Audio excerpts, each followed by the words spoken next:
ఒక security guard కొడుకు చిన్న వయసులోనే తల్లిని కోల్పోయిన బాధ. ఒక దశలో క్రికెట్ను వదిలేయాలనుకున్న పరిస్థితి. అదే పిల్లాడు ఈరోజు ప్రపంచ క్రికెట్లో బ్యాట్తో మ్యాచ్ గెలిపించగలడు, బంతితో వికెట్లు తీయగలడు, ఫీల్డింగ్తో ఒక్క క్షణంలో మ్యాచ్ని మార్చగలడు. అతని చేతిలో బంతి ఉంటే బ్యాటర్కు టెన్షన్, బ్యాట్ ఉంటే బౌలర్కు భయం, ఫీల్డింగ్లో ఉంటే పరుగులు తీయడానికి బ్యాటర్లు రెండుసార్లు ఆలోచించాల్సిందే. కానీ ఈ స్థాయికి రావటానికి ముందు అతని జీవితంలో ఒక విషాదం అతన్ని పూర్తిగా కుదిపేసింది. క్రికెట్ను వదిలేయాలనిపించినంత బాధను అనుభవించాడు, కానీ అక్కడితో ఆగిపోలేదు. ఐపీఎల్లోకి వచ్చిన తర్వాత అతని కెరీర్ ఎలా మారింది, షేన్ వాన్ అతన్ని రాక్ స్టార్ అని ఎందుకు పిలిచాడు, చెన్నై సూపర్ కింగ్స్లో ఎందుకు అంత ప్రత్యేకమైన ఆటగాడిగా మారాడు, మరి ఒక సెక్యూరిటీ గార్డు కొడుకు భారత క్రికెట్లో సార్ జడేజాగా ఎలా మారాడు. ఇది కేవలం క్రికెట్ కథ కాదు, పడిపోయినా మళ్ళీ లేచిన సార్ జడేజా కథ.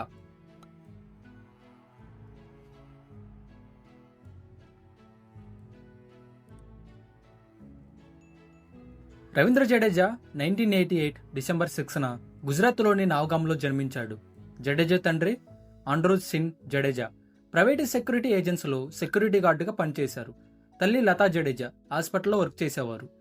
జడేజాకు చిన్నప్పటి నుంచి క్రికెట్ అంటే విపరీతమైన ఆసక్తి.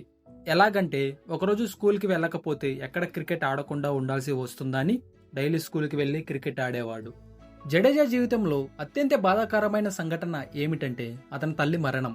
2005లో జరిగిన ప్రమాదంలో జడేజా తల్లి లతా జడేజా మరణించారు. ఆ సంఘటన తర్వాత జడేజా తీవ్రంగా కుంగిపోయాడు. క్రికెట్ను కూడా వదిలేయాలనే ఆలోచన వచ్చినట్లు అతని తర్వాత చెప్పాడు.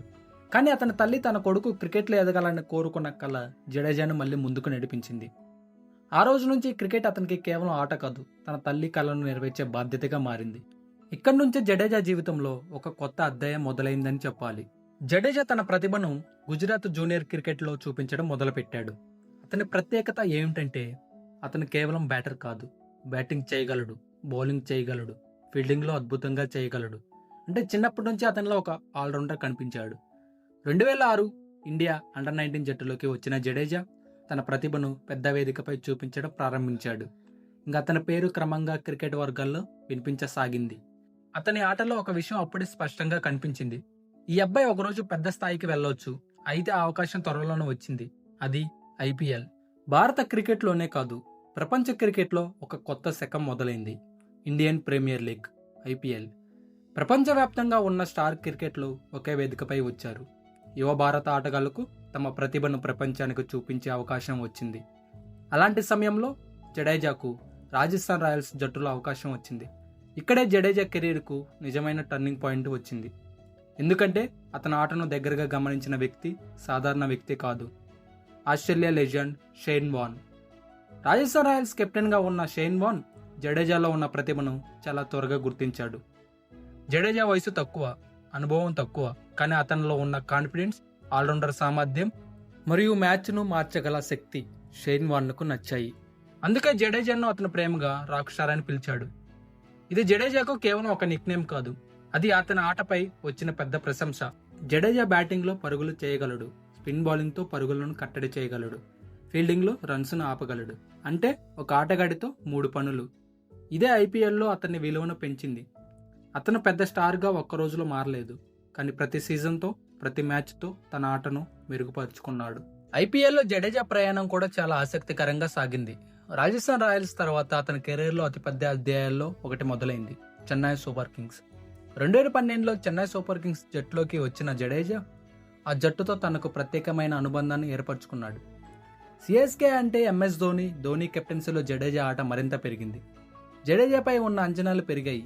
అతని బౌలింగ్ మరింత ఖచ్చితమైంది, బ్యాటింగ్లో ఫినిషింగ్ ఎబిలిటీ పెరిగింది, ఫీల్డింగ్లో అతను ఇప్పటికీ ఒక వెపన్. అయితే ఐపీఎల్ ప్రయాణం ఇక్కడితో ఆగలేదు. 2016లో చెన్నై సూపర్ కింగ్స్ పై నిషేధం వచ్చిన సమయంలో జడేజా గుజరాత్ లయన్స్ తరపున కూడా ఆడాడు. కానీ సిఎస్కే తిరిగి వచ్చినప్పుడు జడేజా కూడా మళ్ళీ పసుపు జెర్సీలకు వచ్చాడు. అప్పటి నుంచి Jadeja plus CSK plus Dhoni ఈ కాంబినేషన్ ఐపీఎల్లో ఒక ప్రత్యేకమైన కథగా మారింది. సిఎస్కేలో జడేజా కేవలం ఒక ఆల్రౌండర్ కాదు, అతను ఒక మ్యాచ్ విన్నర్. బ్యాటింగ్లో చివరి ఓవర్లో భారీ షాట్లు కొట్టగలడు, బౌలింగ్లో కీలకమైన సమయంలో వికెట్లు తీయగలడు, ఫీల్డింగ్లో అది వేరే లెవెల్. జడేజా ఫీల్డింగ్ చూస్తే ఒక విషయం స్పష్టంగా తెలుస్తుంది, అది అతని రియాక్షన్ టైం చాలా వేగంగా ఉంటుంది. ఒక్క క్షణంలో బంతి వైపు దూకడం, మెరుపు వేగంతో త్రో వేయడం, స్టంప్ని హిట్ చేయడం, అతని ఫీల్డింగ్లో ఎన్నోసార్లు మ్యాచ్ని పరిస్థితిని మార్చింది. అందుకే అభిమానుల మధ్య సార్ జడేజా అనే పేరుతో మరింత పాపులర్ అయింది. అది 2023 IPL final, Chennai Super Kings versus Gujarat Titans. వర్షం కారణంగా మ్యాచ్ పరిస్థితులు మారిపోయాయి. చివరకు చెన్నై సూపర్ కింగ్స్కు చివరి ఓవర్లో 13 పరుగులు కావాల్సిన పరిస్థితి వచ్చింది.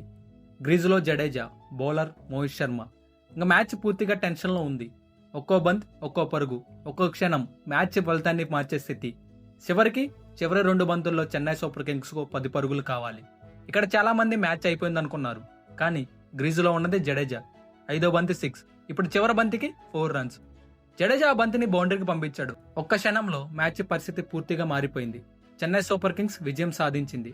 జడేజా పరిగెత్తుకుంటూ వెళ్లి ధోనీని హగ్ చేసుకున్న ఆ క్షణం ఐపీఎల్ చరిత్రలో అత్యంత గుర్తుండిపోయే విజువల్స్ లో ఒకటిగా మారింది. ఆ 2 బంతులు జడేజా క్లచ్ ప్లేయర్ ఎందుకు అనిపిస్తాడో మరోసారి నిరూపించాయి. ఐపీఎల్లో తనను తాను నిరూపించుకున్న జడేజా అసలు పరీక్ష టీమిండియా. 2009లో భారత అంతర్జాతీయ జట్టులోకి వచ్చిన జడేజా తర్వాతి సంవత్సరాల్లో తన స్థానాన్ని బలపరుచుకున్నాడు. మొదట్లో విమర్శలు వచ్చాయి. కొన్ని మ్యాచ్ల్లో అతని బ్యాటింగ్పై ప్రశ్నలు వచ్చాయి. కొన్ని సందర్భాల్లో జట్టులో అతని ప్లేస్ కూడా చర్చకు వచ్చింది. ఆ తర్వాత అతను తన బౌలింగ్ను మెరుగుపరుచుకున్నాడు. బ్యాటింగ్లో తన రోల్ను అర్థం చేసుకున్నాడు. ఫీల్డింగ్ను తన సిగ్నేచర్ స్కిల్గా మార్చుకున్నాడు. టెస్ట్ క్రికెట్లో ముఖ్యంగా స్పిన్ ఫ్రెండ్లీ కండిషన్లో అతను చాలా డేంజరస్ బౌలర్గా మారాడు. ఓడిల్లో మధ్య ఓవర్లో పరుగులను కట్టడి చేయడంతో పాటు వికెట్లు తీయగలడు. టీ20లో బ్యాట్తో కొన్ని బంతుల్లోనే మ్యాచ్ను మార్చగలడు. అందుకే జడేజా ఒక ఫార్మేట్ ప్లేయర్ కాదు, అతను కంప్లీట్ ఆల్రౌండర్. జడేజా ప్రయాణం ఎప్పుడు స్మూత్గా సాగలేదు. గాయాలు వచ్చాయి, జట్టుకు దూరమైన సందర్భాలు ఉన్నాయి, విమర్శలు వచ్చాయి, అతని ఆటపై ప్రశ్నలు వచ్చాయి. కానీ ప్రతిసారి ఒక విషయం మాత్రం మారలేదు, అతని కంబ్యాక్ మెంటాలిటీ. ఒక ఆటగాడి కెరీర్లో గాయం రావడం మామూలు విషయమే, కానీ ఆ గాయం తర్వాత మళ్ళీ అదే స్థాయిలోకి రావటం అది అంత సులభం కాదు. జడేజా మాత్రం ప్రతిసారి తిరిగి వచ్చాడు, ఇంకా బలంగా, ఇంకా నమ్మకంగా, ఇంకా ప్రమాదకరంగా. సెక్యూరిటీ గార్డు కొడుకు నుంచి వరల్డ్ క్లాస్ ఆల్రౌండర్ వరకు. ఇది కేవలం రవీంద్ర జడేజా కథ కాదు, కష్టాలు వచ్చినప్పుడు ఆగిపోకూడదని చెప్పే కథ. మనల్ని ఎవరు గుర్తించకపోయినా మనపై మనం నమ్మకం పెట్టుకోవాలని చెప్పే కథ. రవీంద్ర జడేజా అంటే కేవలం ఒక ఆల్రౌండర్ కాదు, అతను ఒక ఫైటర్, అతను ఒక రాక్ స్టార్, అతను సార్ జడేజా. ఈ వీడియో మీకు నచ్చితే లైక్ చేయండి. ఇలాంటి క్రికెట్ కథలు మరిన్ని చూడాలంటే మన ఛానల్ని సబ్స్క్రైబ్ చేసుకోవడం మర్చిపోవద్దు.